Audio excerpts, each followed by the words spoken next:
Assalamualaikum warahmatullahi wabarakatuh. Bagaimana kabarnya saudaraku? Semoga selalu dalam lindungan Allah dan selalu dilimpahkan rezeki yang berlimpah. Amin ya Allah ya Rabbal Alamin. Selamat datang di channel Rahasia Kolbu.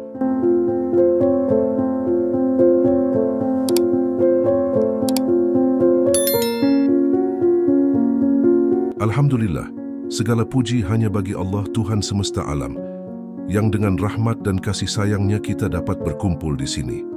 Shalawat dan salam senantiasa tercurah kepada Rasulullah Muhammad SAW, keluarga, sahabat, dan seluruh umat Islam yang berada di sepanjang zaman.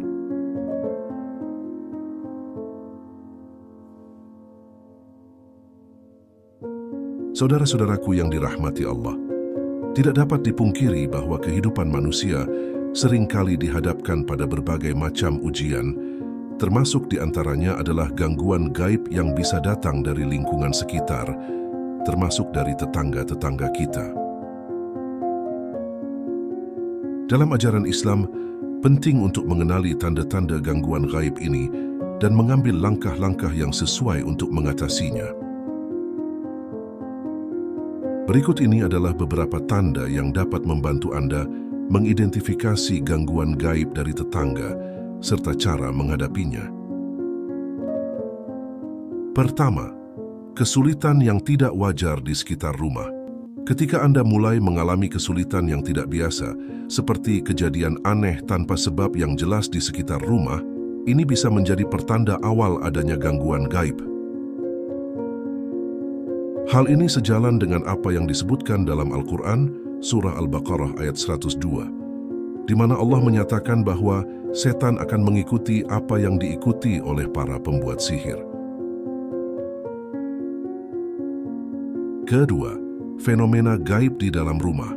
Bau tidak sedap atau aroma yang tidak wajar yang muncul secara tiba-tiba, serta suara-suara aneh atau gemor yang tidak dapat dijelaskan sumbernya, dapat menjadi petunjuk adanya gangguan gaib dalam rumah Anda. Hadis riwayat Imam Muslim juga mengungkapkan bahwa setan bisa berada di tempat-tempat kotor dan gelap. Ketiga, gangguan dalam mimpi dan tidur. Mimpi buruk yang melibatkan tetangga serta merasakan adanya sentuhan atau kehadiran yang tidak terlihat saat tidur bisa menjadi tanda adanya gangguan gaib. Bangun tidur dengan perasaan tidak nyaman atau terganggu emosional juga bisa menjadi petunjuk. Rasulullah SAW juga mengajarkan bahwa sebagian mimpi bisa berasal dari setan. Keempat, perilaku aneh dari tetangga. Perilaku tetangga yang mengarah pada ketidaknyamanan atau ketegangan yang tidak terungkap secara jelas, serta iri hati atau dengki yang berlebihan, dapat menjadi petunjuk adanya gangguan gaib yang mempengaruhi interaksi sosial. Hadis juga menegaskan pentingnya menjaga hubungan yang baik dengan tetangga.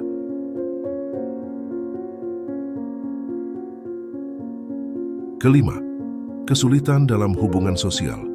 Konflik atau pertengkaran yang tidak biasa dengan tetangga, terlibat dalam gosip atau fitnah yang merugikan, serta tegang atau tidak harmonisnya hubungan sosial dengan tetangga, semua bisa menjadi tanda adanya gangguan gaib yang mempengaruhi dinamika hubungan sosial. Ini bertentangan dengan ajaran Islam yang menekankan pentingnya menjaga kedamaian dan hubungan yang baik dengan sesama. Keenam, gangguan pada kesehatan dan rezeki. Munculnya penyakit atau gangguan kesehatan yang tidak biasa, kecelakaan atau insiden yang tidak dapat dijelaskan secara logis, serta terhalangnya rezeki atau keberuntungan yang biasanya lancar, bisa menjadi petunjuk adanya gangguan gaib dalam aspek kesehatan dan keuangan. Rasulullah SAW juga mengajarkan bahwa setan bisa mengganggu manusia dalam segala aspek kehidupannya, termasuk dalam hal rezeki. Ketujuh, gangguan dalam ibadah, kesulitan untuk berkonsentrasi atau beribadah di dalam rumah. gangguan atau distraksi saat melakukan ibadah tertentu, serta rasa malas atau keengganan untuk beribadah secara tiba-tiba, semuanya bisa menjadi petunjuk adanya gangguan gaib yang mengganggu hubungan spiritual. Ini menunjukkan perlunya perlindungan spiritual dan kualitas ibadah yang lebih baik. Kedelapan, perasaan takut atau tidak aman. Merasakan ketakutan atau kegelisahan yang tidak biasa di dalam rumah, mimpi-mimpi buruk yang melibatkan setan atau jin, serta kesulitan untuk tidur atau merasa tidak aman saat berada di rumah, semua bisa menjadi tanda adanya gangguan gaib yang mengancam kesejahteraan mental dan spiritual. Ini menunjukkan perlunya perlindungan dan peningkatan iman dalam menghadapi gangguan gaib.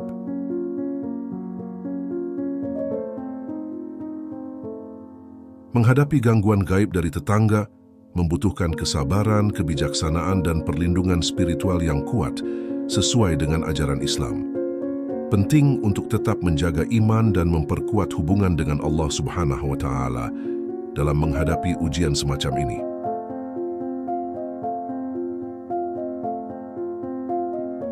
Juga, berkonsultasilah dengan ahli agama yang terpercaya untuk mendapatkan bimbingan dan nasihat yang tepat dalam mengatasi gangguan gaib yang Anda alami. Dengan demikian, Anda dapat melindungi diri dan keluarga dari gangguan gaib yang mungkin terjadi.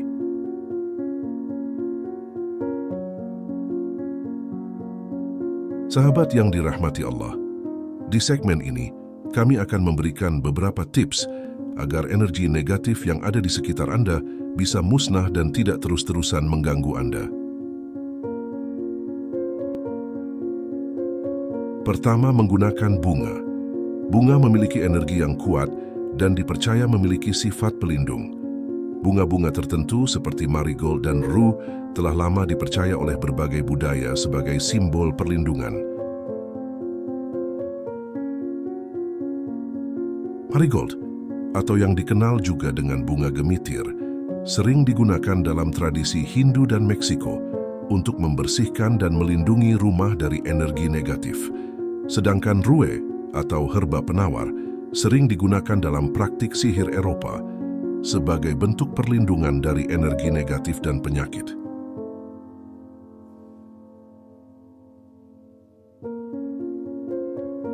Kedua, garam dan kunyit.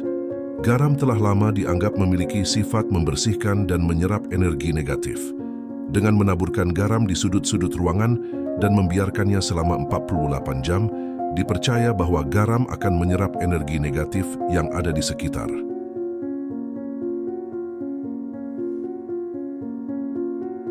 Untuk perlindungan ekstra, garam sering dicampur dengan kunyit, yang juga dipercaya memiliki sifat pelindung dan pembersih.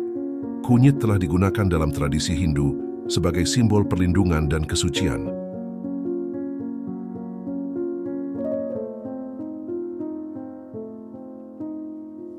Ketiga, kristal.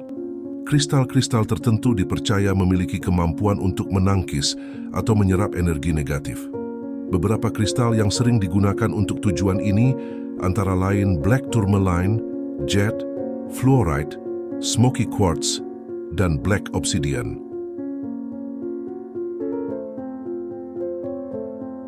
Black tourmaline misalnya dianggap memiliki kemampuan untuk menangkis energi negatif dan melindungi pemakainya dari pengaruh buruk. Kristal-kristal ini dapat diletakkan di sekitar rumah atau digunakan sebagai perhiasan untuk memberikan perlindungan pribadi. Keempat, menyegel aura. Praktik spiritual tertentu mengajarkan cara menyegel aura untuk menciptakan perisai yang melindungi dari pengaruh negatif. Menyegel aura melibatkan visualisasi energi yang membentuk lapisan pelindung di sekitar tubuh atau ruangan.